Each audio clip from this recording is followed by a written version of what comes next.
నమస్తే, welcome to BRK. 15 సంవత్సరాల అనుభవం ఉన్న ప్రస్తుత ఆంధ్రప్రదేశ్ ముఖ్యమంత్రి ఒక వ్యాఖ్యలు చేశారు. వీలైనంత వరకు ఎక్కువ మంది పిల్లల్ని కనండి అంటూ ఒక ప్రకటన చేశారు. Continuous process. Once in 25 years. Now there is a reservation for women also. So we have to accommodate that. How they are going to do it, policies will discuss when time comes. Aging problem is catching very fast. In India also, South India already started aging problem. North India, there is one advantage, only 2 states, Bihar and UP. That is a welcome sign. We are all thinking that is a disadvantage, is an advantage now. Now I have realized I am changing my views. I am promoting population now. India is one country as on today biggest advantage on demographic dividend. If we can manage demographic dividend for future, India and Indians will be great. అప్పుడు ఈ delimitation అటువంటి ప్రస్తావన అసలు ప్రచారంలో కానీ చర్చలో కానీ లేదు. ఇక మరోవైపు ఈ డీలిమిటేషన్ చట్టం అనేది 1972 నుంచి అమలు చేయాలనేటువంటి ఒక వాదన కావచ్చు, ఒక చట్టం కావచ్చు, రాజ్యాంగబద్ధంగా చేయాలనేటువంటిది ఎప్పటి నుంచో ఉంది. జనాభాకి అనుగుణంగా కొత్త నియోజకవర్గాలను కూడా క్రియేట్ చేసేటువంటి పనిలో ఉన్నారు. అయితే ఇలా చేయడం వల్ల దక్షిణాది రాష్ట్రాలకి ఒక నష్టం జరుగుతుంది. ఇట్లా సౌత్ నార్త్ అనే రకంగా మన దేశం 2 ముక్కలుగా విడిపోయేటువంటి ప్రమాదం ఉందని చాలామంది విశ్లేషకులు అయితే చెప్తున్నారు. ఓ రకంగా ఉన్న జనాభాను బట్టి చూస్తే కూడా అదే రకంగా అనిపిస్తుంది. సో దీంతో దక్షిణాది ప్రజలు ఏదైతే చాలా ఎక్కువ స్థాయిలో ఉన్నారో నష్టపోతారనేటువంటి అంశంలో నిజమెంత. ఇక ఇప్పటికే 2 తెలుగు రాష్ట్రాల్లో నియోజకవర్గాల్లో చాలా వ్యత్యాసం అవుతుంది. ఎంపీ స్థానాల వద్దకు వస్తే ఏపీలో 25, అదేవిధంగా తెలంగాణకు సంబంధించి 17 స్థానాలు మాత్రమే ఉన్నాయి. అంటే మన రిప్రజెంటేషన్ ఎంత టోటల్ 542 స్థానాల్లో అనేటువంటి ఒక అంశం కూడా ఉంది. ఇదే అంశంపై దక్షిణాది రాష్ట్రాలు నష్టపోతున్నాయి అన్న ఉద్దేశంతో తమిళనాడు సీఎం ఎంకే స్టాలిన్ ఇటీవలే ఒక జేఏసీ మీటింగ్ కూడా నిర్వహించడం జరిగింది. காலங்காலமாக நாம் போற்றி பாதுகாத்து வரும் சமூக நீதி பாதிக்கப்படும். குறிப்பாக பட்டியலின பழங்குடி மக்கள் அதிகம் பாதிக்கப்படுவார்கள். தொகுதியில் எண்ணிக்கை குறைத்து அதை அனுமதித்தாலோ அல்லது நமது மாநில பிரதிநிதித்துவத்தை குறைக்க அனுமதித்தாலோ நம் சொந்த நாட்டில் நாமே அரசியல் அதிகாரம் இழந்த குடிமக்களாக மாறும் அபாயம் ஏற்படும். எனவேதான் தொகுதி மறுசீரமைப்பு விவகாரத்தை சாதாரணமாக கருதக்கூடாது என்று சொல்கிறேன். இன்னொன்றை நான் தெளிவாக சொல்கிறேன். ஜனநாயக பிரதிநிதித்துவத்தை வலுப்படுத்தும் எந்த ஒரு நடவடிக்கையும் நாம் எதிர்க்கவில்லை. ஆனால் அந்த நடவடிக்கையானது நியாயமான அரசியல் பிரதிநிதித்துவத்தை பாதிக்கக்கூடாது என்றுதான் சொல்கிறோம். இந்த போராட்டம் மறுசீரமைப்புக்கு எதிரானதல்ல. இந்த போராட்டம் நியாயமான தொகுதி மறுசீரமைப்பு வலியுறுத்துகிறது என்பதை அனைவரும் ஏற்றுக்கொள்வீர்கள் என்று நினைக்கிறேன். இதனை உணர்ந்து தமிழ்நாட்டில் உள்ள అனைத்து కక్షి కూటతే నేను కూటినే. సో ఇక్కడ ఏం జరిగిందంటే మొన్న స్టాలిన్ ఏదైతే మీటింగ్ పెట్టారో దానికి ఏపీ ప్రభుత్వం నుంచి మాత్రం ఏ ఒక్క నేత కూడా ఈ మీటింగ్కి హాజరు కాలేదు. అంటే ఏపీలో ఎన్డీఏ ప్రభుత్వ కూటమి అంటే ఉన్నందుననే ఈ మీటింగ్కి హాజరు కాలేదా? సరే, ఏపీ కూటమి ప్రభుత్వం ఏర్పడి అందులో టీడీపీ, జనసేన, బీజేపీ పార్టీలు అధికారంలో ఉన్నాయి. కానీ ఏపీ మాజీ సీఎం వైసీపీ అధినేత వైఎస్ జగన్మోహన్ రెడ్డి సైతం హాజరు కాలేదంటే పిలుపు రాలేదా, పిలవలేదా? ఇక బీజేపీ అయితే ఎట్లాగో రాదని అనుకున్నాను, ఎందుకంటే ప్రతిపాదన వాళ్ళే చేస్తున్నారు అనేది ఒక మాట ఉంది. కర్ణాటక నుంచి అయితే కాంగ్రెస్ డిప్యూటీ సీఎం డీకే శివకుమార్, తెలంగాణ ముఖ్యమంత్రి సీఎం రేవంత్ రెడ్డి, అదేవిధంగా బీఆర్ఎస్ వర్కింగ్ ప్రెసిడెంట్ కేటీఆర్ కూడా ఈ మీటింగ్కి హాజరు కావడం జరిగింది. ఇది ఒక మంచి శుభ పరిణామం కూడా మనం పరిగణించవచ్చు అని అనిపిస్తుంది. ఇది స్టాలిన్ ఇంత బలంగా తీసుకెళ్ళడానికి ఒక ముఖ్య కారణం తమిళనాడులో అసెంబ్లీ ఎన్నికలు ఎంతో సమయం లేదు, దాదాపుగా 8-9 నెలలు ఉన్నాయి. ఒక సెంటిమెంట్ని రాజేస్తున్నారనేటువంటి ఒక డౌట్ కూడా మనకుంది. అంటే ఈ విషయం పైన కూడా మన కూలంకుషంగా చర్చించాలన్నటువంటి అవసరం అయితే ఎంతైనా ఉంది. అంటే ముఖ్యంగా హిందీని ఎందుకు చొప్పిస్తున్నారంటే ఈ త్రిభాషా విధానాన్ని, దానిపైన కూడా ఆయన చాలా సీరియస్ కామెంట్స్ అయితే చేయడం జరిగింది. అసలు ఇందులో కూడా నిజం ఎంత ఉందనే విషయాన్ని తెలుసుకునే ప్రయత్నం ఈ ఇంటర్వ్యూలో నేను చేయడం జరిగింది. If South India is contributing 36% to GDP, why don't you give us 36% of the voice in parliament? What is wrong? Why are you not rewarding those states that have performed exceptionally well in nation building? If nation building can happen by way of contribution from states, then why not reward those states that have done very well? Cooperative federalism will make India stronger. Stronger the states, stronger the country. యాక్చువల్గా ఏంటంటే ఈ delimitation అనేది ఇప్పుడున్న పరిస్థితుల్లో జనాభా ప్రకారంగా కనుక జరిగితే రాజ్యాంగబద్ధంగా అయితే ఖచ్చితంగా చేయాలి. అది ఎలక్షన్ కమిషన్ కూడా దీంట్లో ఇన్వాల్వ్ అవుతుంది. అదేవిధంగా ఇది రాజకీయ పరంగానే జరుగుతుందని కూడా అనుకోవచ్చు. సో దీంట్లో ఇది జరగడం వల్ల అధికార వికేంద్రీకరణ కాకుండా అధికారం మొత్తం కేంద్రీకృతమై నార్త్కే మొత్తం కూడా రిప్రజెంటేషన్ ఉంటుంది. మన తెలుగు రాష్ట్రాలు కావచ్చు, అదేవిధంగా సౌత్ నుంచి రిప్రజెంటేషన్ అనేది తగ్గుతుంది అనేది ఒక వాదన అయితే మనకు ఖచ్చితంగా కనిపిస్తుంది. అయితే ఇదే విషయానికి సంబంధించి గతంలో కూడా డీలిమిటేషన్ ఏదైతే ఉందో 2002లో జేపీ గారు, అంటే అది FDR foundation for democratic reforms కావచ్చు, అదేవిధంగా ఒక సిపిఆర్ అనేటువంటి ఒక సంస్థతో కలిసి, అంటే ఇవన్నీ కూడా థింక్ ట్యాంక్ సంస్థలు, వీటన్నిటి ఒక ఢిల్లీలో ఒక రౌండ్ టేబుల్ కాన్ఫరెన్స్ సమావేశం అయితే నిర్వహించి 2002లో జరగాల్సినటువంటి ఈ డీలిమిటేషన్ ప్రక్రియ ఏదైతే ఉందో దాన్ని మరి కొంతవరకు ఆపగలిగారా అంటే అప్పటి ఆర్టికల్లో చూస్తుంటే అందులో కూడా కొంత నిజం ఉంది. ఈ డీలిమిటేషన్ వల్ల ఒక సామాన్య వ్యక్తికి ఎంత నష్టం కలుగుతుందనేదే ఇక్కడ ముఖ్యమైనటువంటి పాయింట్. ఎందుకంటే ఇప్పటికే కేంద్ర ప్రభుత్వం కొత్త పార్లమెంట్ భవనం నిర్మించింది. అందులో ఎంపీ సీట్లు ఏవైతే ఉన్నాయో 888 ఉన్నాయి. రిప్రజెంటేషన్ తగ్గితే మనకి ప్రాబ్లం అవుతున్నది అయితే ఖచ్చితంగా ఉంది. మరి ఇంకొంతమంది మేధావులు కావచ్చు, రాజకీయ నాయకులు కావచ్చు, విశ్లేషకులు కావచ్చు, వాళ్ళు ఏం చెప్తున్నారంటే 542 పార్లమెంట్ సీట్లు అదేవిధంగా ఉంచి, అలా కాకుండా ఈ 542 సీట్లు ఉంచి రాష్ట్రాల నుంచి ఈ 36% మన తెలుగు రాష్ట్రాలు అనుకోండి, సపోజ్ కేంద్రానికి వెళ్తున్నటువంటి పన్నుల ఆధారంగా ఎంపీ సీట్లు తెలుగు రాష్ట్రాలకు ఇస్తే బాగుంటుంది, లేదా 19% జనాభా ప్రకారం మాకు ఇవ్వాలని కూడా ఒక వాదన ఉంది. మరి అసలు ఇందులో ఏది నిజం ఏది వాస్తవం తెలుసుకునేటువంటి ప్రయత్నం మనం చేద్దాం. తెలుగోడి సత్తా ప్రజల తరపున బీఆర్కే కూడా వాయిస్ వినిపించడానికి ముందుకుంది. We are one country. We respect it. But we cannot accept this proposed delimitation because of it will politically limit us. It will punish us for being performing states. We have to stop BJP for implementing any unfair delimitation. My first point, don't increase Lok Sabha seats. Do delimitation within states. In 1976, Prime Minister Srimati Indira Gandhi did delimitation without increasing any seats.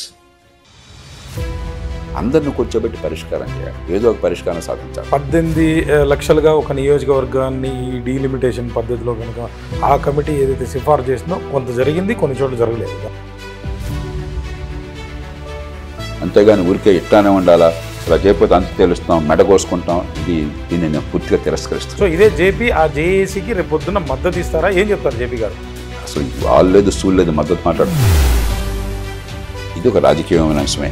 మనకి ప్రాతినిధ్యం ఎవరికి ఎంత ఉంటుందనేది రాజకీయ అంశమే. రాజకీయం booth మాట నేను ఎప్పుడు అనుకోవట్లా. కాకపోతే నిర్మాణాత్మక రాజకీయమా వినాశనాత్మక రాజకీయం. అంతేకాని తెలంగాణ వస్తే అద్భుతాలు జరగవు, తెలంగాణ వస్తే ఉపద్రవము రాదు. ఈ మాట అన్నవాడిని నేను ఒక్కనే.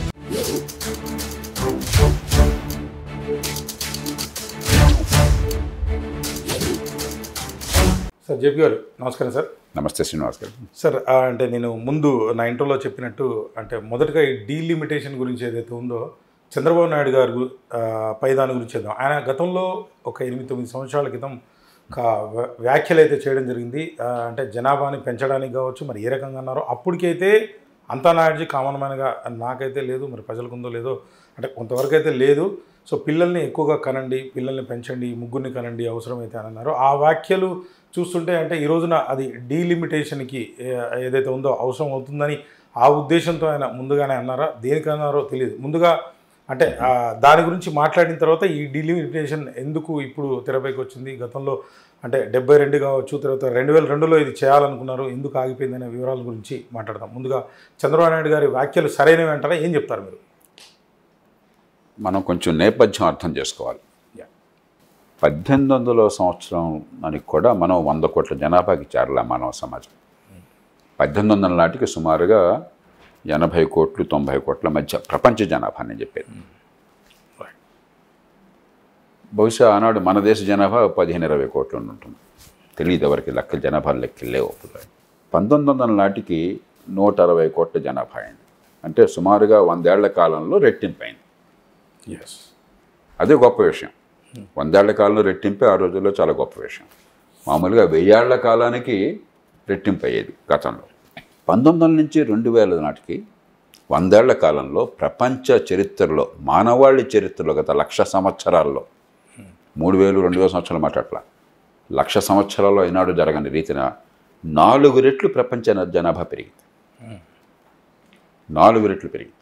అదే రీతిన పెరుగుతూ వస్తే 21వ శతాబ్దంలో అలా పెరిగిందనుకోండి, 2100 నాటికి జనాభా ఇప్పుడు ప్రస్తుతం 820 కోట్లు ఉన్నది, 817 కోట్లు ఎంతో ఉన్నది, 2500 కోట్లు అవుతుంది.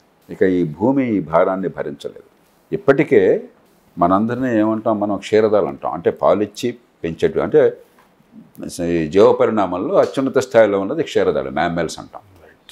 వెన్నెముక ఉన్న జంతువుల్లో 5 రకాలు ఉన్నాయి. ఒకటి చేపలు, రెండోది కప్పలు లాంటివి, భూమి మీద నీళ్ళలో కూడా నివసించగలిగేవి, మూడోది పాములు లాంటివి, రెప్టైల్స్ అంటాం, నాలుగోది పక్షులు, ఐదోది క్షీరదాలు. మన దృష్టిలో మనం అన్నిటికంటే పైన ఉన్నాం కదా, మిగతా అన్నింటినీ శాసించగలుగుతున్నాం కదా. వీటిల్లో మొత్తం వాటి బరువును లెక్కేయండి మీరు. భూమి మీద ఈ పాలిచ్చి పెంచే జంతువులు మొత్తం బరువును లెక్కేస్తే 96% మనుషులు పెంచుతున్న పశువులు, పాల కోసం కానీ, లేకపోతే ఆహారం కోసం కానీ, లేకపోతే కొన్ని సందర్భాలు తగ్గిపోయిన చాలా మేరకు పొలం పనుల కోసం కానీ మనం పెంచే పశువులు 96% మన బరువు ఉన్నది. మిగతా అన్నీ ఏనుగులు, తిమింగలాలు, మరి జీవరాశులు, గబ్బిలం కూడా మన క్షీరదమే. అట్లాగే నీళ్లలో ఉండే డాల్ఫిన్స్ కూడా క్షీరదాలే. అలాగే మరి ప్రపంచంలో అతిపెద్ద క్షీరదం, అతిపెద్ద జంతువు ప్రస్తుతం తిమింగలం, అవి కూడా క్షీరదాలే. భూమి మీద ఉన్న సింహాలు, పులులు, లేడ్లు, దుప్పులు, జింకలు మొత్తం అన్నీ కలిపితే కూడా 4% మాత్రమే వాటి బరువు ఉన్నది. కాబట్టి జనాభా ఇంకా పెంచాలన్నటువంటి ఆలోచన చాలా ప్రమాదకరమైన ఆలోచన.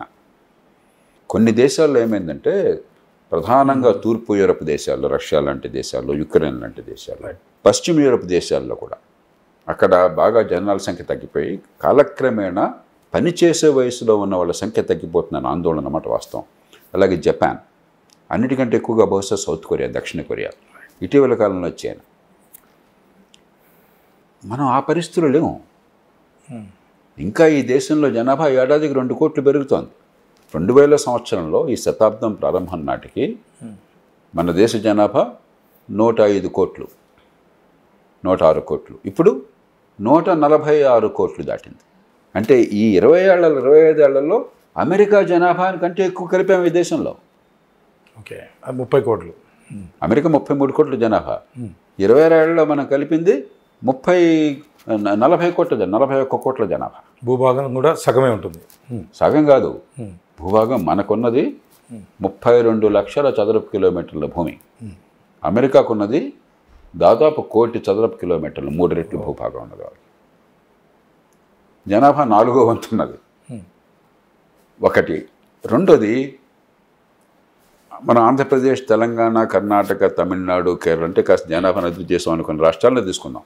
ఎప్పుడు మానవ వనరులు ఉపయోగపడతాయి మనకి సమాజానికి? మేధస్సు వికసించినప్పుడు. ఉన్న జనాభాకి వేళ ఉన్న పిల్లలకి మంచి ప్రమాణాల చదువు ఈ దేశంలో ఒక్క రాష్ట్రంలో కూడా అందించట్లా. నేను బహిరంగంగా ఘంటాపథంగా చెప్తున్నాను. పనికొచ్చే చదువు, బుద్ధి వికాసాన్ని ఇచ్చే చదువు, ప్రపంచానికి తయారు చేసే చదువు, నైపుణ్యాన్ని ఇచ్చే చదువు లెక్కేస్తే 120 మందికి మాత్రమే అందుతోంది ఈ దేశంలో. ఆ 20 మంది కూడా ప్రపంచ ప్రమాణంతో పోలిస్తే 101కి అందుతోంది. ప్రపంచ స్థాయిలో 101కి అందుతోంది. ఇంకో 15-20 మంది తల్లిదండ్రుల చలవ వల్ల, పిల్లల తెలివితేటల వల్ల, వెళ్ళిన స్కూళ్ళ వల్ల, అధ్యాపకుల ప్రయత్నం వల్ల ఇంకో 15-20% కాస్త పర్లేదు, వాళ్ళ స్థాయిలో లేకపోయినా తట్టుకుంటారనే స్థాయిలో అందుతోంది. మిగతా 80% ఇవాళ ప్రపంచానికి కావాల్సిన ఏ రకమైన నైపుణ్యం లేదు. ఆంధ్రప్రదేశ్లో లేదు, నేను ఘంటాపథంగా చెప్తున్నాను. తెలంగాణలో లేదు. 18 ఏళ్ల కుర్రాడిని లేకపోతే అమ్మాయినో గడియారం చూసి టైం చెప్పు అంటే మన 2 రాష్ట్రాల్లో, దేశం అంతా ఎట్లా ఉంది కాస్త అటు ఇటుగా, 100కి 45-50 మంది గడియారం చూసి టైం చెప్పలేరు. మార్కెట్కి వెళ్ళి కూరగాయలు తూకం వేయి, 2.5 కేజీలు కూరగాయలు టొమాటో కొనాలంటే తూకం రాళ్ళు పెట్టు అంటే 150 మందికి తూకం రాళ్ళు పెట్టడం చేత కాదు. అంటే ఇన్ని కార్పొరేట్ స్కూళ్ళు ఉన్నాయి. మీరు గతంలో గవర్నమెంట్ కూడా ఒక విద్యార్థికి ₹1,00,000 పైన దాదాపుగా ఖర్చు పెడుతుందంటే విద్య రాలేదు అంటే వెళ్ళొచ్చు. నేను ఇప్పుడు ఈ విషయంలో పరిమితం. అంటే ఉన్న వాళ్ళకి పిల్లలు తక్కువ అనుకున్న బాధపడుతున్న మనం, రేపొద్దున పనిచేసే వయసులో ఎక్కువ మంది లేకుండా పోతారు ఆందోళన పడుతున్న మనం, ఉన్న వాళ్ళకి కనీస నైపుణ్యం, వాళ్ళకి బతకడానికి తగిన పరిజ్ఞానాన్ని ఇవ్వట్లే మనం. నిద్రపోయే 9 గంటలు నిద్రపోయే, పొద్దున 5 గంటలు లేచావు, ఎన్ని గంటలు పడుకున్నావంటే 150 మంది చెప్పలేకపోతున్నారు. మళ్ళీ చెప్తున్నా, రాత్రి 9 గంటలకు పడుకున్నావు, పొద్దున 5 గంటలకు లేచావు, ఎన్ని గంటలకు పడుకున్నావు అంటే 18 ఏళ్ల వయసులో 150 మంది చెప్పలేకపోతున్నారు. కనీస ప్రమాణాల విద్యని ఇవాళ ప్రపంచంలో బతకడానికి 10 మందికి కావాల్సిన వస్తువుల్ని సేవల్ని తయారు చేయడానికి కావాల్సిన విద్యను అందించలేనటువంటి సమాజంలో ఇంకా పిల్లల్ని పుట్టించడం అసలు అంతే అర్థవంతంగా. అంటే ఇందులో 2 ప్రశ్నలు. 2, ఈ 20% మందికి ఎంతో కొంత విద్య అవుతుంది అనుకున్నాం కదా, వాళ్ళకి ఉద్యోగాలు లేవు. ఎంతమంది ఒక పోటీ పరీక్షలకో మరోదానికో 100 ఉద్యోగాలు అంటే 1,00,000 మంది పోటీ పడుతున్నారు. అంత గవర్నమెంట్ ఉద్యోగాలు అనుకుంటున్నారు. పార్టీలు కూడా, ఆంధ్రప్రదేశ్లో పార్టీలు కావచ్చు, మన ఎన్నికలకు ముందు తెలంగాణలో పార్టీలు కావచ్చు, జాబ్ క్యాలెండర్ ఒక ఆయన అంటాడు, అదే పెద్ద ఉద్యమం లాగా, అది పెద్ద గొప్ప ప్రజలకు హామీలాగా. ఇంకొక ఆయన మెగా డిఎస్సి అంటాడు. అంటే ఏంటి, ప్రభుత్వ ఉద్యోగాలు కొద్దిగా ఉన్నవి తప్ప ఇంకేమీ ఉద్యోగాలు లేవన్న భావాన్ని కలగజేశారు. అంటే ఉద్యోగాల సృష్టి లేదు. ఇలాంటి సమాజంలో ఉన్న వాళ్ళని ఉపయోగించుకోకుండా ఉన్న మానవ వనరులు, ఇప్పుడు మానవ వనరులు లేవని కదా ఇంకా పిల్లల కనమనేది, ఉన్న వనరులు ఉపయోగించుకోండి, మంచి విద్య అందించండి. ఆంధ్రప్రదేశ్లో 1,15,000 రూపాయలు ఒక్కొక్క బిడ్డ మీద ఖర్చు పెడుతుంటే పాఠశాలకు వెళ్ళే బిడ్డల మీద, నేను చెప్పిన వాస్తవాలు కాదని చెప్పండి, అంటే కాదని చెప్పండి. లేదండి జేపీ గారు కొంచెం మీకు అసలు ఫీల్డ్ లెవెల్లో క్షేత్రస్థాయిలో ఏం జరుగుతుందో మీకు తెలియటం లేదు, మా పిల్లలు ప్రపంచ స్థాయిలో నేర్చుకుంటున్నారు, ఏం ఇబ్బంది లేదు, ఇవాళ ఉద్యోగాలు ఇబ్బడి బొబ్బడిగా ఉన్నాయి, దాని తగ్గ ఉద్యోగాల కోసం పనిచేసే మనుషులు లేరు, మాకు మమ్మల్ని ఏం చేయమంటారని కూడా ఆలోచిద్దాం. భూమి సంగతి ఏమవుతుందో తర్వాత చూద్దాం. అంటే దీంట్లో 2 విషయాలున్నాయి సార్, మీరు చాలా అద్భుతంగా చెప్పారు. ఒకటి విద్య కావచ్చు, మనం జాబ్ సోర్స్ కూడా క్రియేట్ చేయలేకపోతున్నాం అనేది ఇది కరెక్ట్, అది వాస్తవంగా కామన్ మ్యాన్గా మేము కూడా ఒప్పుకుంటున్నాం. కానీ ఇక్కడ ఏంటంటే రాను జపాన్ లాగానో ఏదో విధంగా యువత అనేది తగ్గిపోవచ్చు. 2, ఎక్కడైతే జనాభా ఎక్కువ ఉంటుందో అక్కడే బిజినెస్ ఎక్కువ ఉంటుందని ఇంకో ఆలోచన. అంటే దీనికి ఏం చెప్తారు జేపీ గారు? నేను ఇందాక చెప్పాను, 20వ శతాబ్దంలో మానవ చరిత్రలో ఎప్పుడు లేని రీతిని 4 రెట్లు జనాభాని పెంచాం. దానివల్ల భూతాపం వస్తుంది, దానివల్ల పర్యావరణ కాలుష్యం వస్తుంది. హైదరాబాద్లో ఇక్కడి నుంచి ఇంకో చోటికి ప్రయాణం చేయాలంటే మీరు ఎక్కడి నుంచి వచ్చినా ఇక్కడికి వస్తే ఎంత ప్రయాణంలో కష్టమైంది మీకు, ట్రాఫిక్ నరకం అవుతుంది, మంచినీళ్ళ కొరత ఉంటుంది, మంచినీళ్ళ మురినీళ్ళు కలిసిపోతున్నాయి, పొల్యూషన్ పెరుగుతుంది, జనాభా పెరుగుదల వల్ల జీవితం ఇప్పటికే చాలా సందర్భాలు నరకంగా ఉంది. 2, ఉన్న వాళ్ళని ఉపయోగించుకోలేకపోతున్నారు మీరు. నిజంగా మన దేశంలో పని చేసేవాళ్ళు లేరు, పని ఇబ్బడి ముబ్బడిగా ఉంది, ఉపాధి బోళ్ళంత ఉంది, దండిగా చేతిలో పని ఉంది, మంచి ఆదాయాలు వచ్చే అవకాశం ఉంది, మనుషులు లేరు అని చెప్పంటే ఆలోచించవచ్చు. అది కూడా ఇతర దేశాలకు సమస్య, మనకు సమస్య లేదు. ఎందుకని, మీరు మహారాష్ట్ర తీసుకోండి, మనకంటే చాలా అభివృద్ధి చెందిన రాష్ట్రం, అభివృద్ధి చెందుతున్న రాష్ట్రం, ఆర్థికంగా క్రమశిక్షణ పాటిస్తున్న రాష్ట్రం. ఇప్పటికే $500 బిలియన్ దాటింది మహారాష్ట్ర జీడిపి, ఒక $500 ట్రిలియన్. బహుశా ఇంకో 6-7 ఏళ్లలో $1 ట్రిలియన్ దేశంలో మొట్టమొదటి రాష్ట్రం అవుతుంది, $1 ట్రిలియన్ జీడిపి ఉన్న రాష్ట్రం అవుతుంది. లక్షలాది మంది, 10 లక్షల మంది దేశం నలుమూలల నుంచి వలసలు వస్తున్నారు. ఎందుకని, ఇక్కడ పని ఉంది, అక్కడ అవసరం ఉంది. కాబట్టి మన దేశం ఒక్కటే కదా. హైదరాబాద్లో కూడా ఎన్నో రంగాల్లో మీరు మరి అస్సాం నుంచి వచ్చేవారు ఉన్నారు, ఒరిస్సా నుంచి వచ్చేవారు ఉన్నారు, బీహార్ నుంచి వచ్చేవారు ఉన్నారు, యూపీ నుంచి వచ్చేవారు ఉన్నారు. కాబట్టి మనకు అసలు ఈ భారతదేశంలో ప్రస్తుతం ఉన్న పరిస్థితుల్లో పని చేయడానికి మనుషుల కొరత అన్నది వాస్తవం కాదు. ఇవన్నీ అయినా కూడా ఇబ్బంది ఉందనుకోండి, అప్పుడు జనాభా పెరగకుండా సమతూకం ఏం చేద్దాం, అప్పుడు ఆలోచిద్దాం. అది 50 ఏళ్ల తర్వాత ఆలోచించాల్సిన సమస్య.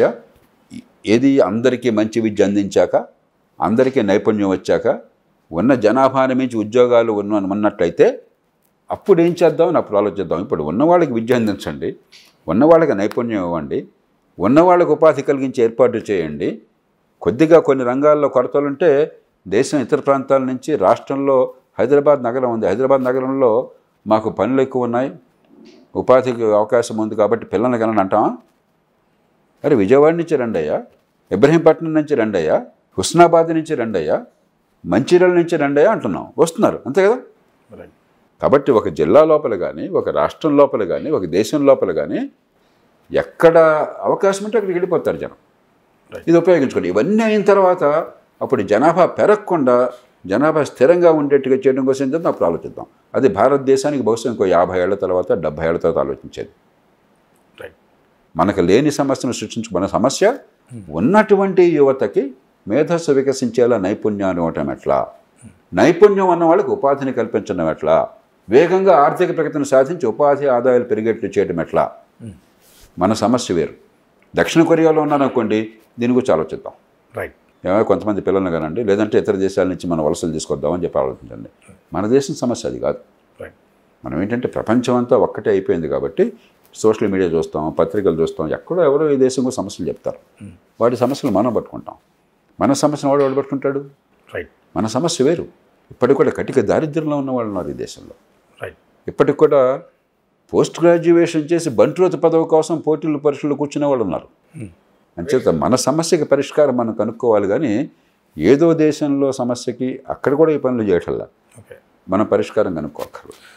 Right sir. అది అంటే ఇప్పుడు ఈ డీలిమిటేషన్కు సంబంధించి ఏదైతే ఉందో, అంటే పార్లమెంటు నియోజకవర్గాల పునర్విభజన గురించి ఏదైతే నిజంగా ఒక కామన్ మ్యాన్గా నేను కావచ్చు, లేకపోతే ప్రజల్లో కొంత లేదు. నేనంటే 2000 నుంచి ఏదో FDRO లోక్సభతో కొంత ఫాలో అప్ చేయడమో, లేకపోతే వేరే పేపర్లు చదవడం, లేకపోతే జయరాం రమేష్ గారు అంటే ఏదో ట్వీట్ చేయడమో, ఏదో జర్నలిస్టు ఏదో వేరే వాళ్ళు ఏదో ఆర్టికల్ రాయడం, కొంత చదవడం వల్ల కొంత అవగాహన అనేది నాకు వచ్చింది. అంటే ఇక్కడ ఏం జరుగుతుందంటే నార్త్ విడిపోతుందని, కొంతమంది నార్త్ సౌత్ రెండుగా డివైడ్ కాబోతుందని, లేకపోతే ఈ రిప్రజెంటేషన్ మనకి అంతా కూడా తగ్గిపోతుంది, అధికార ఎప్పుడు జేపీ మాట్లాడేటువంటి అధికార వికేంద్రీకరణ అనేది అది కోల్పోతున్నాం, కేంద్రీకృతం కాబోతుంది అనేటువంటిది ఒక భయాందోళన జరుగుతుందంటే ఇటీవల మనమైతే చూసాం. తమిళనాడులో ఒక జేఏసీగా ఈ సౌత్ రాష్ట్రాలు ఏర్పడి అక్కడైతే ఒక మీటింగ్ని పెట్టడం జరిగింది. ఆ మీటింగ్లో ఒక మంచి విషయం పరిణామం అని అనుకోవచ్చు. గతంలో కూడా మీరు ఇద్దరు ముఖ్యమంత్రులు కలిసినప్పుడు అదే మాట మాట్లాడారు.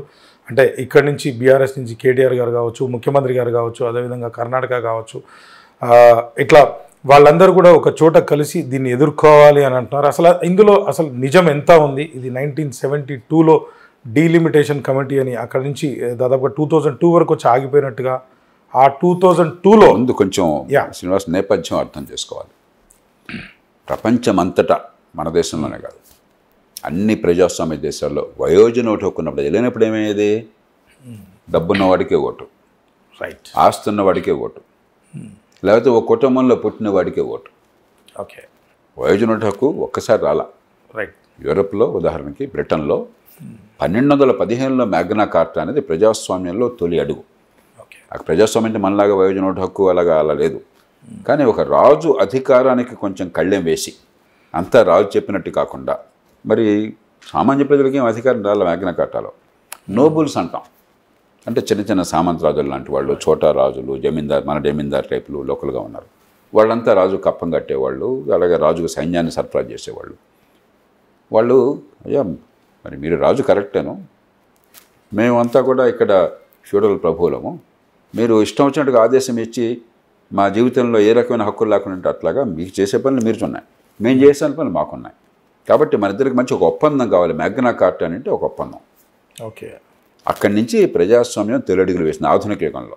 మన దేశం లాంటి చోట్ల ఎప్పుడో పూర్వమే చోళుల కాలంలో ప్రజాస్వామ్యం ఉన్నది, ఉత్తర మేరు ఇన్స్క్రిప్షన్లో స్థానిక ప్రజాస్వామ్యం ఉన్నది, లిచ్చావే రిపబ్లిక్లో ప్రజాస్వామ్యం ఉన్నది, బుద్ధుని కాలంలో గౌతమ బుద్ధుడి కూడా ఒక శాక్య రిపబ్లిక్, అలాగే రిపబ్లిక్స్ అనేవాళ్ళు చిన్న చిన్న రిపబ్లిక్స్ ఉండేవి. కానీ ఆనాడు కూడా రిపబ్లిక్స్లో మహిళల ఓటు హక్కు లేదు. ఉత్తర మెరూరులో అగ్రవర్ణాలకు తప్ప మిగతా వాళ్ళకి ఓటు హక్కు లేదు. అది ఆనాడు పరిస్థితి. కానీ మనం ఏం చేసాము? వయోజన ఓటు హక్కు పెట్టుకున్నాం. మొట్టమొదటి రోజున రాజ్యాంగం వచ్చిన మొట్టమొదటి రోజునే కులం, మతం, ప్రాంతం, చదువు, డబ్బు, లింగ వివక్ష ఏమీ తేడా లేకుండా అందరికీ 18 ఏళ్ళు, అప్పుడు 21 ఏళ్ళు అన్నాం, తర్వాత 18 ఏళ్ళు చేసుకున్నాం. అందరికీ ఓటు హక్కును మనం ఇచ్చాం. ఇలా ఓటు హక్కు వచ్చిన ప్రతి దేశంలో ప్రపంచమంతా కూడా జనాభాని బట్టి నియోజకవర్గాల విభజన అనేది అది ప్రపంచం దీనిలో అసలు వేరే మార్గమే లేదు, జరిగింది. మన దేశంలో అట్లాగే ఏర్పాటు చేసాం. 1947లో స్వతంత్రం వచ్చింది, 50లో రాజ్యాంగం వచ్చింది, 51లో మొట్టమొదటి పునర్విభజన చేశాం. అంతకుముందు ఎన్నికల్లో రాజ్యాంగ సభ నిర్మాణంగానే తొలి ప్రొవిజనల్ పార్లమెంట్ అంటాం. రాజ్యాంగ సభే ప్రొవిజనల్ పార్లమెంట్గా పనిచేసింది. అప్పుడు వయోజన ఓటు హక్కు లేదు.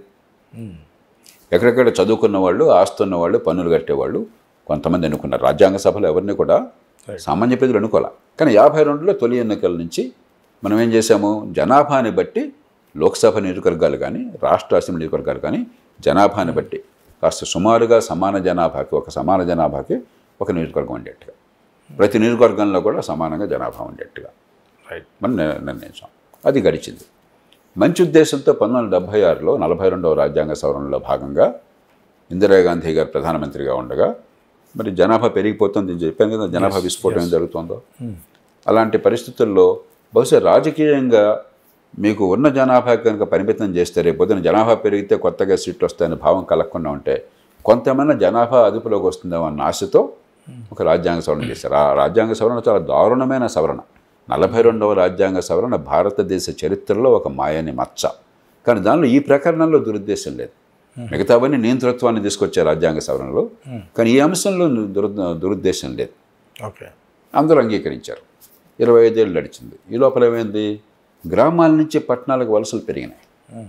ఆనాడు మహారాష్ట్రలో ఒక్క అసెంబ్లీ నియోజకవర్గంలో 15 లక్షల మంది ఓటర్లు ఉన్నారు.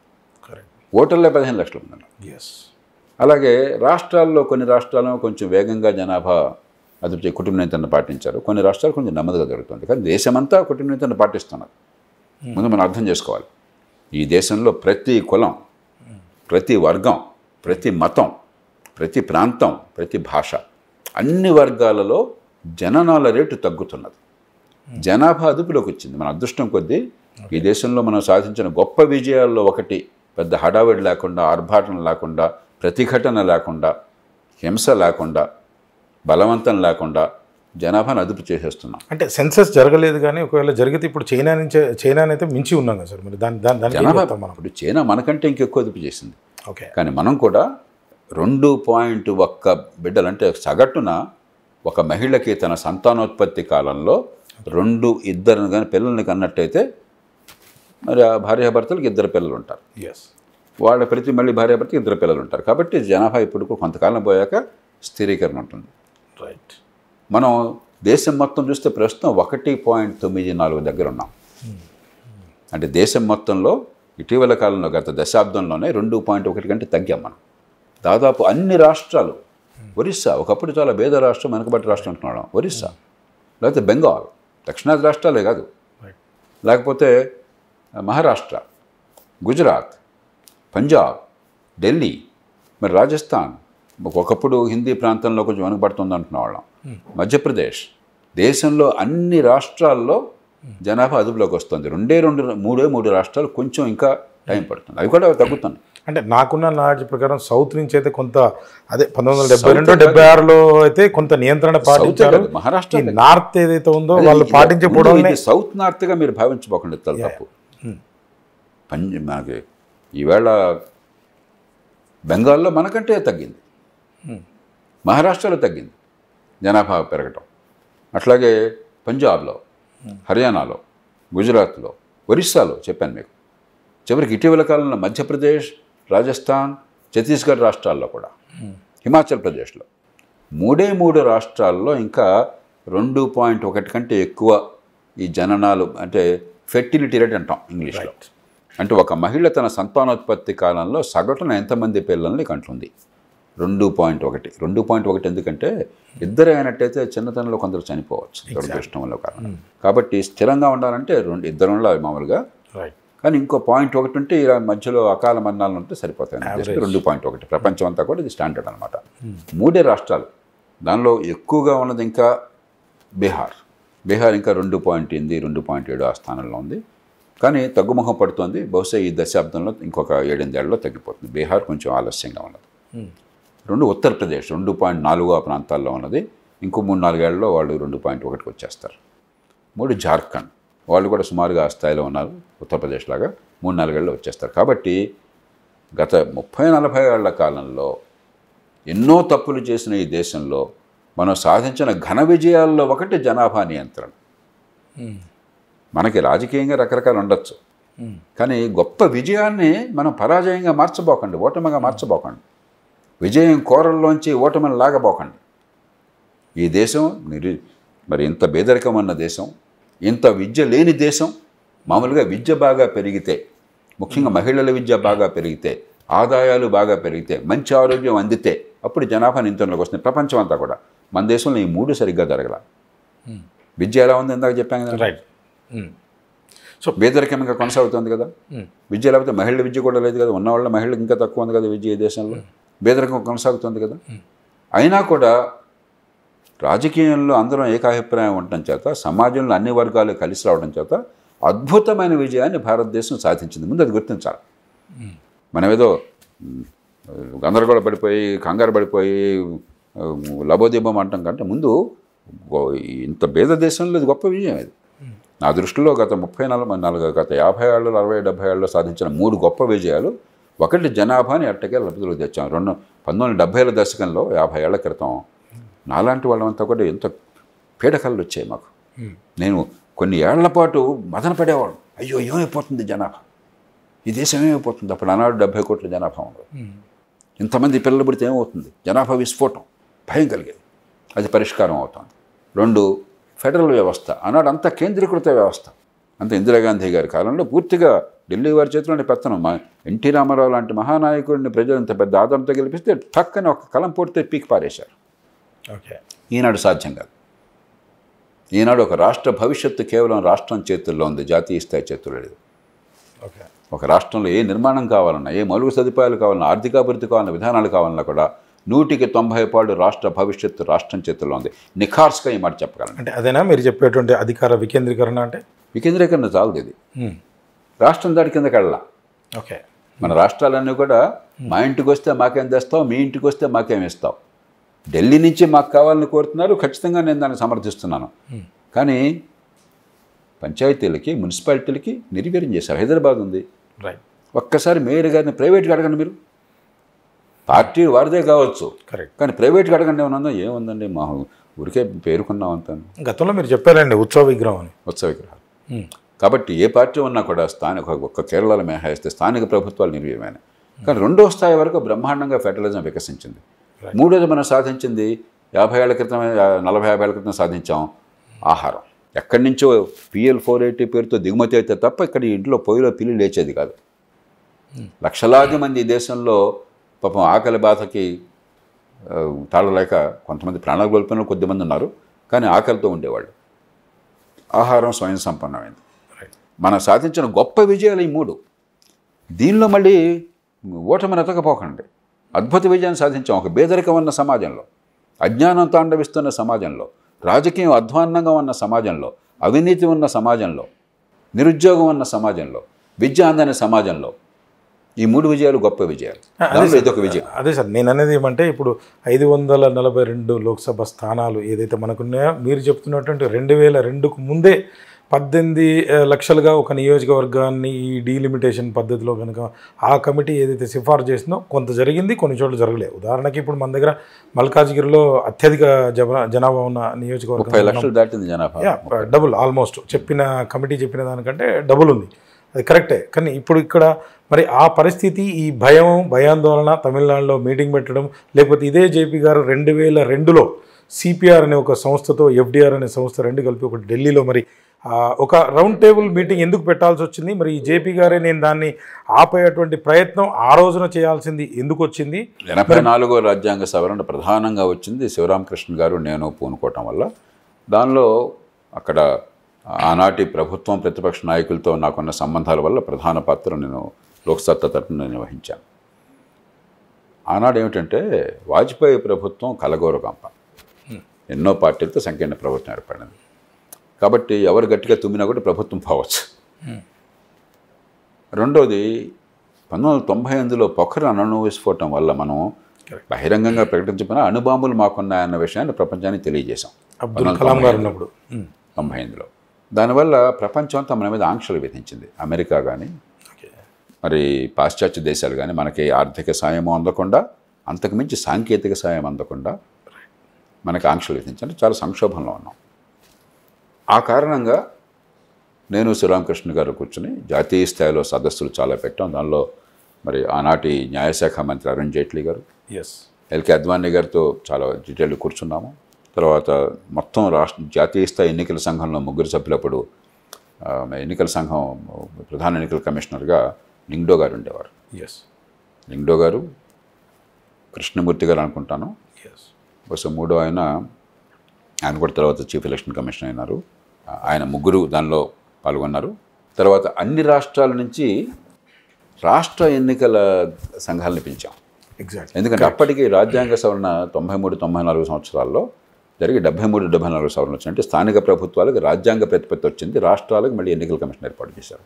రైట్. మేము గట్టిగా 3 అంశాలు ఆనాడు ప్రతిపాదన చేశాం. ఒకటి, ఇప్పుడు దేశం సంక్షోభంలో ఉన్న ఈ సమయంలో ఆర్థిక సంక్షోభం ఉన్నది, రాజకీయంగా అస్థిరత ఉన్నది. ఇప్పుడు ఈ పంచాయతీ మనకొద్దు.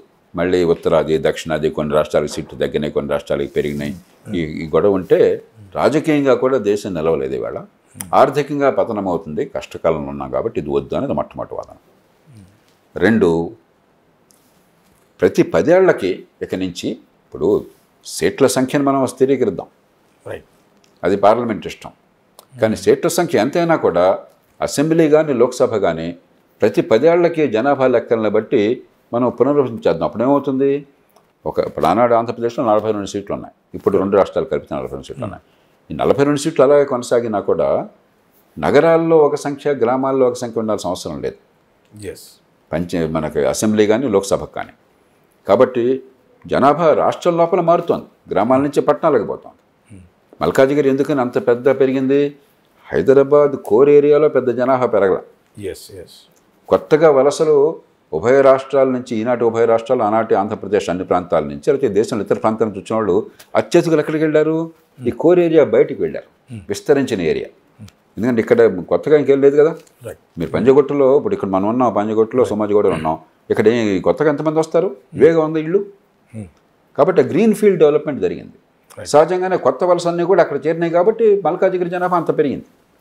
మరి పెరిగిన దానికి తగ్గట్టు ప్రాతినిధ్యం లేకపోతే, మరి 35 లక్షల మందికి 10 లక్షల మందికి తేడా లేకపోతే, అట్లాగే అసెంబ్లీ అయినట్టయితే 2 లక్షల మందికి 15 లక్షల మందికి తేడా లేకపోతే ప్రాతినిధ్యం ధర్మం కాదు కదా, జనాభాను బట్టి ఉండాలి. అంటే ఇక్కడ ఒక పాయింట్ సార్, అదే సౌత్లో ఇప్పుడు వచ్చేసి మీరు చెప్పిన తెలుగు రాష్ట్రాల ఎగ్జాంపుల్ తీసుకుందాం సార్. ఇక్కడ 17, అక్కడ 25 లాగా 42, మొత్తం సౌత్ కలిపితే కూడా టోటల్గా ఇప్పుడు నార్త్ కానీ వద్దాం. నేను ఆనాడు ఏం ప్రతిపాదించామో నేను చెప్తున్నాను. కాబట్టి ప్రతి 10 ఏళ్లకి జనాభా లెక్కలను బట్టి రాష్ట్రం లోపల అసెంబ్లీ సీట్లు, లోక్సభ సీట్లు పునర్విభజన చేయండి. ఓకే. దాంతోపాటు మరొకటి కూడా నేను ప్రతిపాదించాను. ఎస్సీ సీట్లు ఉన్నాయి, ఎస్టీ సీట్లు సాధారణంగా ట్రైబల్ ఏరియాలోనే ఉంటాయి. ఎస్సీ అట్లా కాదు కదా, ఎస్సీలు సమాజంలో అన్ని ప్రాంతాల్లో ఉన్నారు, ఎస్సీలు ఉన్నారు. ఒకచోట ఎస్సీ మెజారిటీ భారతదేశంలో నాకు తెలిసి ఎక్కడ లేదు. అసెంబ్లీ కానీ లోక్సభ కానీ మన సమాజం నిర్మాణాన్ని బట్టి ప్రతి గ్రామంలో కూడా ఎస్సీలు ఉంటారు, బీసీలు ఉంటారు, రకరకాలు ఉంటారు. కాబట్టి ఎస్సీ సీట్లు ఏమవుతున్నాయి, 25 ఏళ్ళు, 30 ఏళ్ళు, 50 ఏళ్ళు కొనసాగుతున్నాయి ఒకే సీటు, అసెంబ్లీ కానీ లోక్సభ కానీ. అలా కాకుండా ప్రతి 10 ఏళ్లకి ఎస్సీ సీట్లు రొటేషన్ పెట్టండి. ఓకే. 4వది ప్రతిపాదించింది, అప్పటికి స్థానిక ప్రభుత్వాలు వచ్చేసినాయి రాజ్యాంగబద్ధంగా. మీకు మొట్టమొదటి నుంచి కూడా ఈ దేశంలో ఏం ఏర్పాటు చేశారంటే, కొన్ని అసెంబ్లీ సీట్లు కలిస్తే లోక్సభ సీటు వస్తుంది, అంతేగాని అసెంబ్లీ వేరు లోక్సభ వేరు కాదు. ఓకే. ఉదాహరణకి మన ఆంధ్రప్రదేశ్, తెలంగాణలో 7 అసెంబ్లీ స్థానాలు కలిసి ఒక లోక్సభ స్థానం, ఒక ఎంపీ. మహారాష్ట్రలో 6 అసెంబ్లీ స్థానాలు కలిపితే ఒక లోక్సభ స్థానం, కర్ణాటకలో 8 స్థానాలు కలిపితే ఒక లోక్సభ స్థానం, 25 లోక్సభ స్థానాలు ఉన్నాయి, 224 అసెంబ్లీ స్థానాలు ఉన్నాయి. ఉత్తరప్రదేశ్లో 5 స్థానాలు కలిపితే ఒక లోక్సభ స్థానం. కానీ 5 అసెంబ్లీ స్థానాలు కలిసి ఒకే లోక్సభ స్థానంలో మొత్తం కలిసి ఉంటాయి. అంటే లోక్సభ ఇది బిల్డింగ్ బ్లాక్స్ అప్రోచ్ అంటాం, అసెంబ్లీ స్థానాలను బట్టి లోక్సభ. అట్లాగా ఇదే రీతిన ఇప్పుడు పంచాయతీలు, మున్సిపాలిటీలు వచ్చినాయి కాబట్టి, స్థానిక ప్రభుత్వాలు వచ్చినాయి కాబట్టి వీలున్నంత మేరకు, ఎందుకంటే హైదరాబాద్ మొత్తాన్ని మీరు ఒక అసెంబ్లీ చేయని చాలలేం, హైదరాబాద్ మొత్తాన్ని ఒక లోక్సభ చేయమని అనలేం. కానీ వీలున్నంత మేరకు పంచాయతీ మండలాలు ఖచ్చితంగా అసెంబ్లీ నియోజకవర్గంలో కలిసిపోవాలి. అదే పెద్ద నగరాలు అయినట్టయితే అప్పుడు నగరాన్ని విభజించవచ్చు. అది మినహాయించి ఎంత వీలుంటే అంత పంచాయతీలు, మున్సిపాలిటీలు లోక్సభ స్థానాల్లో, అసెంబ్లీ స్థానాల్లో కలిసిపోవాలి. అసెంబ్లీ ఎలా లోక్సభలో కలుస్తుందో అసెంబ్లీలో అది కూడా అంగీకరించారు. ఇవి దాంతోపాటు ఇంకో ప్రతిపాదన చేసింది ఏంటంటే, రాజ్యాంగంలో చేసిన పొరపాటు వల్ల ఓటర్ల జాబితా లోక్సభ ఎన్నికలకి, అసెంబ్లీ ఎన్నికలకి జాతీయ స్థాయి ఎన్నికల సంఘం, పంచాయతీ మున్సిపాలిటీలకు రాష్ట్ర ఎన్నికల సంఘం. అదే పౌరులు, అదే ప్రజలు, అదే ప్రాంతము, అదే చట్టము, అదే ఓటు హక్కు, అందరికీ 18 ఏళ్ళు ఓటు హక్కే, అందరికీ వయోజన ఓటు హక్కే. నీకు ఒక లిస్టు, ఇంకొక లిస్ట్ ఏంటి? కాబట్టి ఈ లిస్టుని కలపండి. ఓకే. ఈ 5 ప్రతిపాదనలు పెట్టాం. దానిలో మొట్టమొదటిది పెద్దది రాజకీయ కారణాల వల్ల అంగీకరించారు. ఓకే. ఏమిటి, మళ్ళీ మనం ఇంకో 25 ఏళ్ళు వాయిదా వేద్దామని. మేమంతా అనుకున్నాం 25 ఏళ్ల తర్వాత రాజువాడు రౌతేవాడు, ఇప్పుడు సమస్య కనీసం జనం లేకుండా పోయింది కదా అనుకున్నాం. 25 ఏళ్ళు గిర్రును తిరుగుతాయని, నాలాంటి వాళ్ళం ఇంకా ప్రజాజీవనంలో ఉంటామని ప్రత్యక్షంగానో పరోక్షంగానో 2002 అనుకోలే. కాబట్టి 25 ఏళ్ల తర్వాత కదా అనుకున్నాం, ప్రస్తుతానికి వాయిదా వేద్దాం అనుకున్నాం. ఈ 25 ఏళ్ల లోపల మళ్ళీ జనాభా లెక్కలను బట్టి పునర్విభజన చేయండి రాష్ట్రాల లోపల అనేది అంగీకరించాల. ఎందుకని ఎంపీలంతా వ్యతిరేకించారు. ఎంపీలు గొడవ ఏంటి, ప్రతి 10 ఏళ్ళగా మారుతుంటే నియోజకవర్గం నాది మారుతూ ఉంటుంది. నేను కొంత నర్చర్ చేసుకున్నాను, నియోజకవర్గాన్ని పోషించుకున్నాను, అక్కడ కాస్త పరపతి పొందాను. మరి ఎక్కడ విభజనలో ఏమైపోతుందో, నా నియోజకవర్గం ఉంటుందో పోతుందో, ఈ భాగం పోతుందో, అక్కడ నా ఓట్లు ఉన్నారు, ఏమి గంగారు ఉంటుంది. కాబట్టి అది వాళ్ళు ఎంపీల ఒత్తిడి వల్ల ప్రభుత్వం దానికి ముందుకు వెళ్ళాలి. అది సరైన సబబైన ప్రతిపాదన మేము చేసింది. మూడో ప్రతిపాదన మేము చేసింది ఎస్సీ రిజర్వేషన్లో రొటేషన్. అది కూడా అదే కారణంగా, ఎస్సీ సభ్యులందరూ మా సీటు పోతే ఎట్లాగా, నేను ఒకసారి సీటు ఉన్న తర్వాత ఆ సీటు పోకుండా ఉండాలి అని చెప్పిన భావం ఉంటుంది కదా, అది జరగల. 4-5 జరిగినాయి. పంచాయతీలు మున్సిపాలిటీలు వీలున్నంత మేరకు అసెంబ్లీ నియోజకవర్గంలో భాగంగా ఉండాలన్నది అమలైంది. పెద్ద మున్సిపాలిటీలో సాధ్యం కాదు కానీ అమలైంది. 5వది చట్టబద్ధంగా రాజ్యాంగంలో ఉంది కాబట్టి రాజ్యాంగాన్ని మార్చకపోయినా కూడా చాలా మేరకు మీరు గమనిస్తే స్థానిక ఎన్నికల జాబితా, ఓటర్ల జాబితాకి అసెంబ్లీ జాబితాకి తేడా లేకుండా చాలా వరకు తగ్గిపోయింది. కాబట్టి ఆనాడు ఆ నేపథ్యం అది అటు పార్టీలు కలిసి వచ్చినాయి, ఎన్నికైన ప్రభుత్వం ముందుకు వచ్చింది. ఆనాడు రాజకీయ పరిస్థితుల వల్ల, ఆనాడు ఉన్నటువంటి ఆర్థిక పరిస్థితుల వల్ల ఈవేళ దేశంలో రాజకీయ పరిస్థితులు మారినాయి. మారినప్పుడు సహజంగా మళ్ళీ ఇంకొక చాలా సున్నితమైన అంశాలు ఇవేమీ కూడా ఇప్పుడు ఎవరి వాదన వాళ్ళు చెప్తారు. సహజంగా దక్షిణాది రాష్ట్రాలు, లేకపోతే పశ్చిమ భాగాన ఉన్న రాష్ట్రాలు, లేకపోతే తూర్పున ఉన్న రాష్ట్రాలు కాస్త జనాభా అదుపు కొంచెం ఎక్కువైంది అనుకోండి, మరి మాకు సీట్లు అదనంగా మాకు పోతే ఎట్లాగా అంటారు. మరి జనాభా పెరిగిన అనుకోండి, మరి జనాభా నోటి సీట్లు లేకపోతే ఎట్లాగా అంటారు. దీనిలో ఏమిటంటే ఏది గొప్ప సిద్ధాంతం లేదు, ఇది ఒక ఒడంబడిక. ఎవరి వాదన వాళ్ళకి వాళ్ళ. ఇప్పుడు తల్లిదండ్రులతో మనం డబ్బుల కోసం లేకపోతే ఆస్తుల కోసం పోరాడినప్పుడు ప్రతి అన్న, ప్రతి తమ్ముడు, ప్రతి అక్క, ప్రతి చెల్లి తన వాదన కరెక్ట్ అనుకుంటారు. అది సహజం. అది జీరో సమ్ గేమ్ అంటాం దీన్ని. మీకు ఎక్కువ వస్తే నాకు తక్కువ వస్తుంది, నాకు ఎక్కువ వస్తే మీకు తక్కువ వస్తుంది, మనతో తన్నుకులాడుతుంటాం. రిజర్వేషన్లు కూడా అంతే, ఇది కూడా మానవ సహజం ఇది.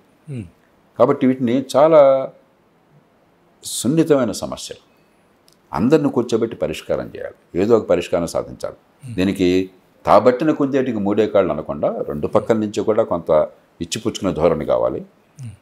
దాంతోపాటు మనకు మౌలికమైన సమస్య ఏంటి, అసలు నిజంగా అంత సీట్లు ఎక్కువ మారట్ల ముందు అర్థం చేసుకోవాలి. మనం అది ఊరికే ప్రపంచం మునిగిపోతుందనే భావన. 31 సీట్లు 32 సీట్లు మొత్తం ఎక్కువ తక్కువ లేదు. కొన్ని రాష్ట్రాలకి 32 సీట్లు అన్నీ కలిపిపోతే, అన్ని రాష్ట్రాలకి కలిపి 32 సీట్లు పోతే, కొన్ని రాష్ట్రాలకు వచ్చేది 32 సీట్లు లేదా 34 సీట్లు, అంటే 6% సీట్లు. ముందు ఇదేదో అయ్యో బాబోయ్ నాకేదో మొత్తం పోతున్నాయి అది కాదు, వాస్తవం 6% సీట్లు పోయేది. కాబట్టి దీన్ని మనం బాగా పెద్దదిగా చిత్రించి సమస్యను భూతత్వంలోంచి చూసి ఒక ఉపద్రవంలా మార్చొద్దు. ఒక ఫెడరల్ వ్యవస్థలో ఇన్ని భాషలుండి, ఇన్ని కులాలు, మతాలు, ప్రాంతాలు ఉండి, ఇన్ని వేల సంవత్సరాల చరిత్ర ఉండి, ప్రజాస్వామ్యం స్వేచ్ఛని కాపాడుతూ ఫెడరల్ వ్యవస్థ నిర్మాణం ప్రపంచ చరిత్రలో జరగల ఒక అద్భుతమైన ఫెడరల్ వ్యవస్థ నిర్మాణాన్ని మనం చేశాం. రాజకీయ ఎన్ని లోపాలున్నా కూడా ఇది ఒక చిక్కుముడి, ఖచ్చితంగా దాన్ని విప్పగలం. దాంతోపాటు ఇష్యూని మరింత విస్తరిద్దాం. అధికార వికేంద్రీకరణ అది కీలకం. ఉదాహరణకి హిందీ భాషను మనమే రుపుతారన్న భయం ఉంది కదా, ఎగ్జాక్ట్లీ. ఇప్పుడు అదే పోయింది చాలా మేరకు. కానీ ఇంకా కొంతమందికి ఆ సందేహం ఉన్నది. శాశ్వతంగా రాజ్యాంగబద్ధంగా హిందీ భాషను రుద్దే అవకాశం లేకుండా మనకి ఏర్పాటు జరిగింది అనుకోండి ఉదాహరణ, దానికోసం పోరాడు.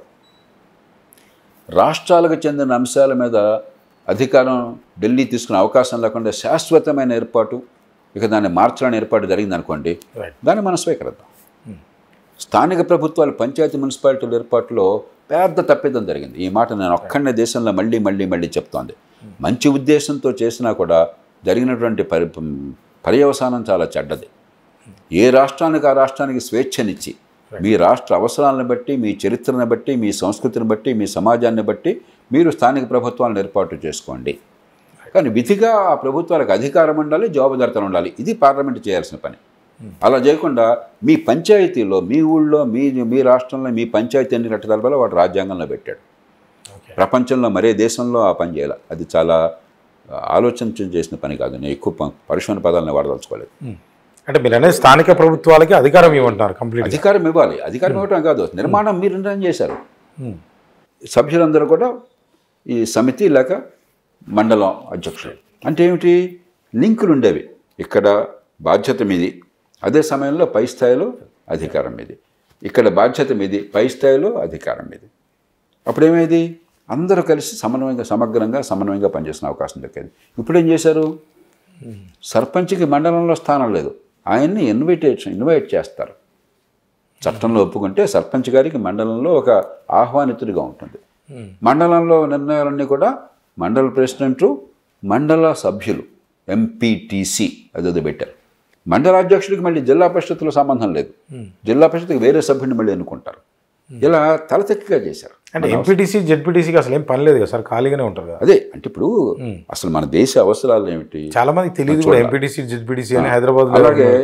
అలాగే పూర్వం స్వతంత్రం వచ్చిన కాలంలో పట్టణాలు లేవు కాబట్టి గ్రామీణ స్థాయి నుంచి జిల్లా పరిషత్తు, పట్టణాలు వేరుగా ఉండేవి.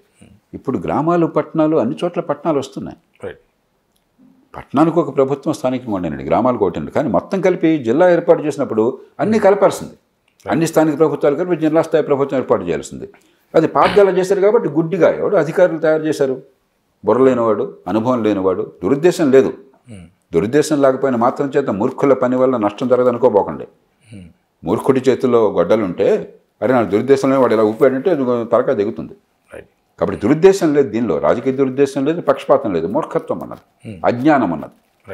ఇవాళ కాలంలో ప్రపంచంలో భారతదేశంలో తప్ప మరే దేశంలోనూ పంచాయతీల కంటికి ఒక జిల్లా పరిషత్తు, మున్సిపాలిటీ మరొకటి ఎట్లా ఉండదు. ఫెడరేషన్ స్థాయిలో స్థానిక ప్రభుత్వాలకి అందరూ కలిపి ఉంచవలసి. ఇలాగా ఎన్నో మార్పు, ఎన్నో తప్పులు అవన్నీ మార్చేసి ఇప్పుడు అయ్యా మేము ఎలాంటి నిర్మాణం చేసుకుంటారో స్థానిక ప్రభుత్వాల్లో మేము జోక్యం చేసుకోం, రాజ్యాంగంలో అవన్నీ తీసిపారేద్దాం. విధిగా స్థానిక ప్రభుత్వాలు ఉండాలి, వాటికి అధికారము వనరులు ఉండాలి, వాటికి అవి జవాబుదారీగా ఉండాలి. అంతవరకు రాజ్యాంగంలో క్లుప్తంగా పెడతాం, మిగతా అంతా ఎలా చేసుకుంటారో మీ రాష్ట్రం ఇష్టం, ఇలాంటివి చేయమని.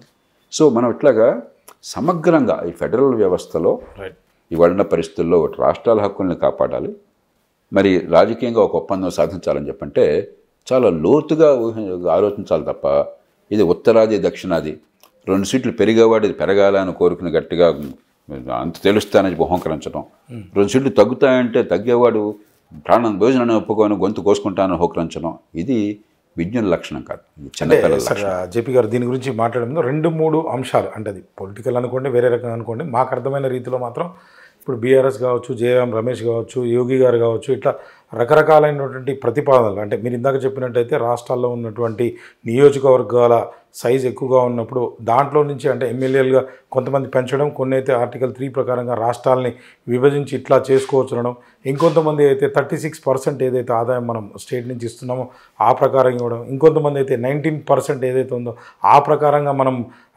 మాకు ఈ ఎంపీలను ఇవ్వండి అని, అంటే రకరకాలటువంటి ప్రతిపాదన. మీరు అన్నట్టు ఇమీడియట్గా ఒక పరిష్కారం అయితే రాకపోవచ్చు, ఖచ్చితంగా ఇది రాజ్యాంగబద్ధంగా అయితే మీరు చెప్పినట్టు ఆ ఎలక్షన్ కమిషను లేకపోతే ఆ పార్లమెంట్ హౌస్లోనో ఎక్కడైతే ఈ చట్టసభల్లో అంటే ఈ బిల్లునైతే మళ్ళీ తీసుకురావాలనో దీన్ని చేసే విధంగా అయితే చేయాల్సినటువంటి అవసరం అయితే ఖచ్చితంగా ఉంది. సైంటిఫిక్గా అంటే చూచాయగా ఇవి ఏ రకంగా కొంచెం అందరికీ ఆమోదంగా ఉండే విధంగా చేయాలంటే జేపీ గారు అంటే ఏం చెప్తారు దీని గురించి? జేపీ గారు రేపు పొద్దున ఇవన్నీ ఇప్పుడు ఈ రాష్ట్రంలో కూర్చొని నేను ఈ రాష్ట్రం మాట మాట్లాడి తెలుగువాడిని కాబట్టి నాకు ఇది కావాలి. ఉదాహరణకి ఆంధ్రప్రదేశ్ తెలంగాణ విభజనప్పుడు లోక్సత్తా ఒక కమిటీ ఏర్పాటు చేసింది, నిపుణుల కమిటీని. రాష్ట్రాలకి 2 రాష్ట్రాలకి కొన్ని హామీలు ఇచ్చారు, ఏ మేరకు అమలైందని. ఆనాడు మేము గుడ్డిగా ఆంధ్రప్రదేశ్ కాబట్టి అన్ని ఆంధ్రప్రదేశ్కి ఇవ్వండి అడగల, అది చాలా తేలిక. తెలంగాణ కాబట్టి తెలంగాణకి ఇవ్వని అల్ల.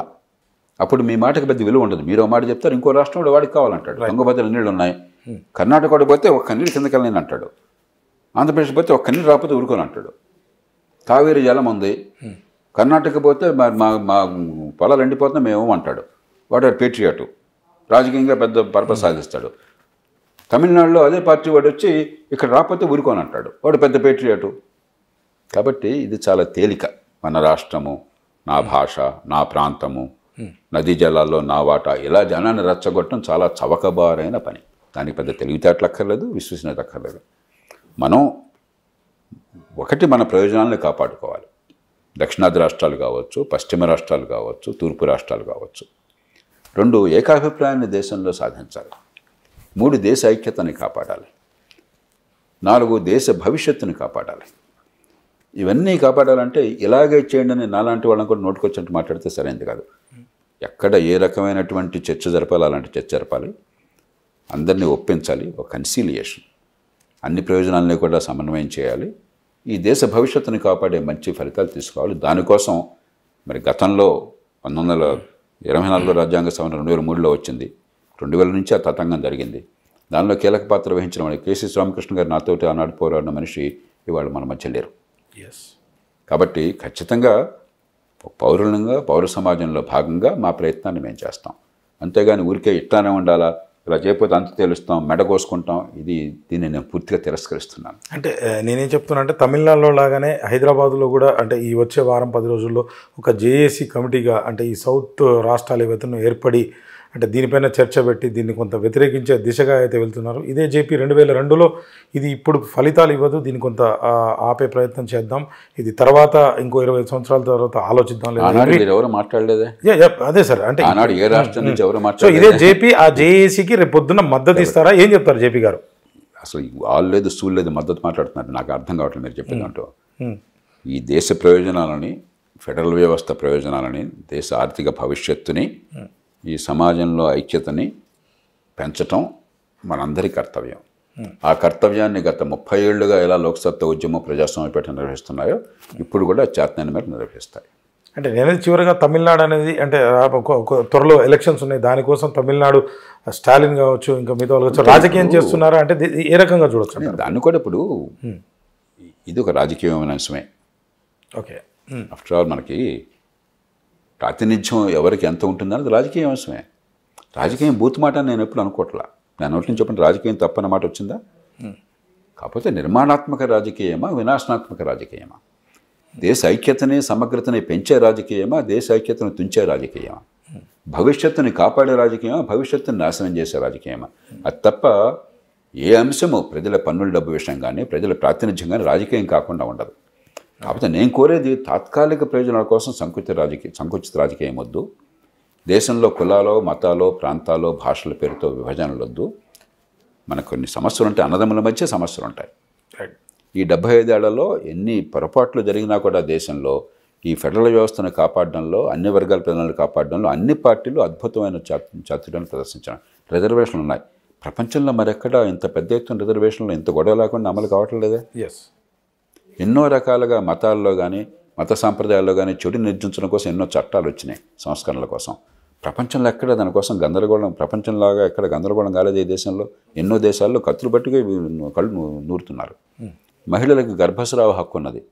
అమెరికా లాంటి దేశంలో రోజు యుద్ధం చేసుకుంటున్నారు.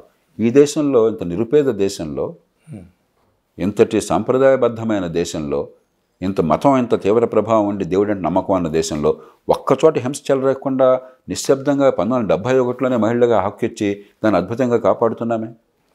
కాబట్టి ఈ దేశంలో చాలా పొరపాట్లు జరిగినా కూడా దేశం మొత్తాన్ని కలిపి ఉంచి అన్ని వర్గాల ప్రజలను సమన్వయం చేయడం కోసం రాజకీయం ఎప్పుడు పూనుకున్నది, పార్టీలకు అతీతంగా. ఇప్పుడు కూడా నాకు ఆ విశ్వాసం అన్నది. మనందరం రాజకీయం బయట ఉన్నవాళ్ళం, పౌర సమాజంలో భాగంగా ఉన్నవాళ్ళం, దానికి మద్దతు ఇవ్వాలి. కానీ మనం ఏదో రకంగా ఎడ్డమంటే తెడ్డమని వాడి మీద వీడి మీద వాడు. ఆంధ్ర తెలంగాణ అప్పుడు మీకు గమనించి మీరు గుర్తుందా? ఆంధ్ర ప్రాంతం పోతే జేపీ గారు సమైక్యాంధ్ర కోసం మీరు బావుట ఎత్తండి అనేవాళ్ళు. తెలంగాణ ప్రాంతంలో జై తెలంగాణ ఆనండి అనేవాళ్ళు. జై తెలంగాణ అందామయ్యా, తెలుగు ప్రజలు బాగుపడాలని అందామయ్యా. ఎవరు కోరుకుంటే ఏం తప్పు లేదు. సామరస్యంగా చేసుకుందాం, సమన్వయం చేసుకుందాం, ఇద్దరికి ఇబ్బంది లేకుండా చేద్దాం. అంతేకాని తెలంగాణ వస్తే అద్భుతాలు జరగవు, తెలంగాణ వస్తే ఉపద్రవము రాదు. ఈ మాట అన్నవాడిని నేను ఒక్కడే. తెలుగునాట 8 కోట్ల మంది ప్రజల్లో తెలంగాణ వస్తే ఉపద్రవం రాదు, తెలంగాణ వస్తే అద్భుతాలు జరగవు. రాజకీయ సమస్య. మనకు స్వపరిపాలన కావాలని కోరుకుంటున్నా, ఆ హక్కు ఉన్నది. అది సామరస్యంగా చేసుకుందాం. ఇంకోళ్ళు నొప్పి లేకుండా ఇద్దరు ప్రజలని కాపాడే రీతిలో. అంత మాత్రం చేత అద్భుతాలు జరుగుతాయి అనుకోబోకుండా. ఆనాడు జరుగుతాయి అనుకున్నారు. ఓ పక్కన అద్భుతం ఉన్నారు, ఇంకో పక్కన వినాశనం అనుకున్నారు. వినాశనము వాస్తవం కాదని తేలింది, అద్భుతము వాస్తవం కాదని తేలింది. అంచేత ఈ క్షణంలో ఈ రాజకీయము ఈ ఉద్రేకం కాకుండా కొంచెం దూరదృష్టి, కొంచెం మన కులం, మన మతం, మన ప్రాంతం, మన భాష దాటి విశాల దృక్పథం, ఈ రెండు ఉంటే, చిత్తశుద్ధి ఉంటే, విశ్వసనీయత ఉంటే, కాస్త కూస్త మేధస్సు, అనుభవము, ప్రపంచం పట్ల అవగాహన ఉంటే పరిష్కారాలు వస్తాయి. Right sir. అంటే దీనికోసం అయితే FDR అయితే మంచి రిఫార్మ్స్ని తీసుకురావాలి, ఒక సైంటిఫిక్గా దీనికి ఒక పరిష్కారం అయితే సూచిస్తుందని అయితే మనం వేచి చూద్దాం. రైట్ సార్, థ్యాంక్ యూ, నమస్తే.